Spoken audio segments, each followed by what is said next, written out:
This video is about cardinality in AR diagram. So, what is cardinality?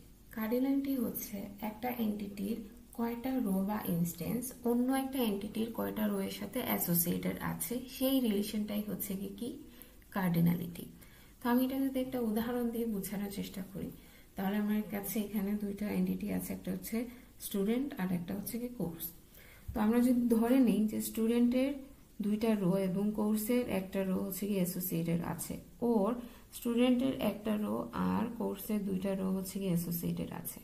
এই association রিলেশনটাই হচ্ছে কি এক একটা কার্ডিনালিটি। তো এখন আমরা 1 by 1 সবগুলো কার্ডিনালিটি সম্পর্কে জানবো। তো ফার্স্ট ওয়ান 1 to 1।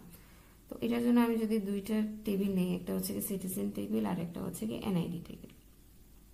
এখন সিটিজেন টেবিলে হচ্ছে গিয়ে এক একজন সিটিজেনের নাম, অ্যাড্রেস, ডেট অফ বার্থ এগুলো হচ্ছে কি একের পর রো অনুযায়ী থাকবে। আর এনআইডি কি থাকবে, কয়েকটা অনেকগুলো এনআইডি হচ্ছে কি একের পর এক রো অনুযায়ী সাজানো থাকবে। তো আমরা যদি একদম রিয়েল লাইফ কথা চিন্তা করি, রিয়েল লাইফে কি হয়, একজন সিটিজেন কি করে একটা এনআইডি ওন করে, রাইট? তো এই ক্ষেত্রে কি হচ্ছে, সিটিজেন টেবিলের একটা রো এনআইডি টেবিলের একটা রো এর সাথে অ্যাসোসিয়েটেড আছে।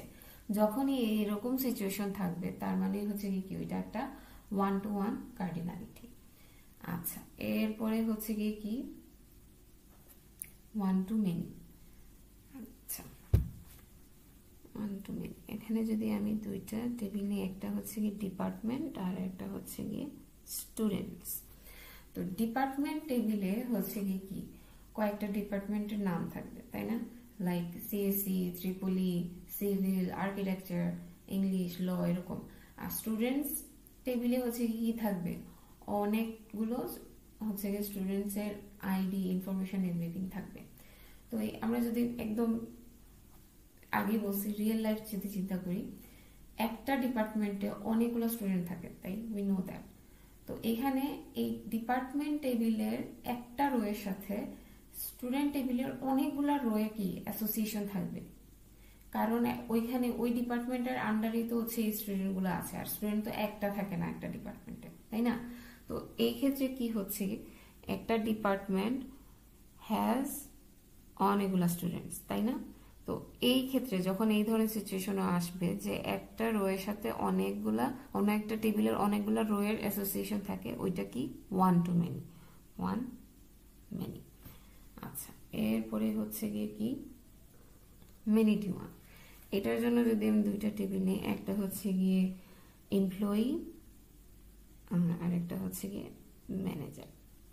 এখন অবভিয়াসলি আবার আমরা রিয়েল লাইফ ইমপ্লিমেন্টেশনে চলে যাব। তো একজন, আচ্ছা, এমপ্লয়িজ হচ্ছে কি একটা কোম্পানিতে অনেকজন থাকে, তো অনেকজন এমপ্লয়িজ কি করে একজন ম্যানেজারের কাছে হচ্ছে কি করে রিপোর্ট করে, তাই না?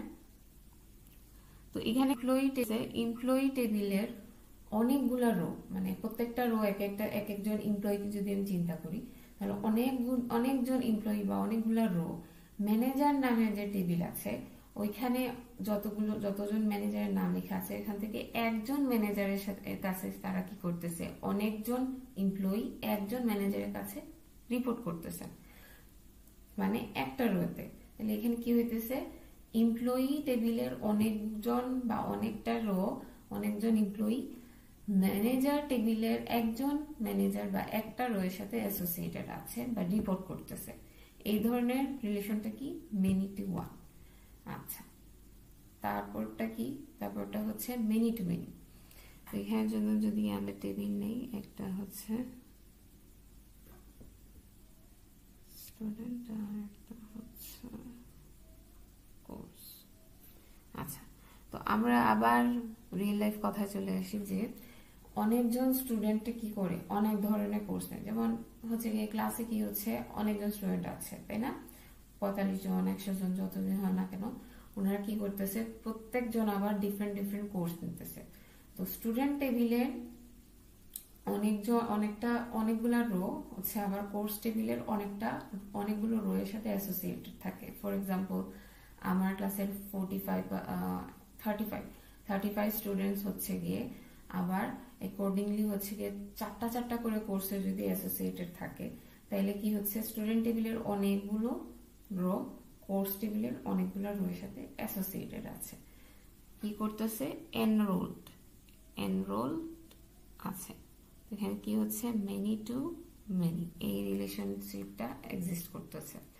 আচ্ছা, তো that's it for this video, thank you.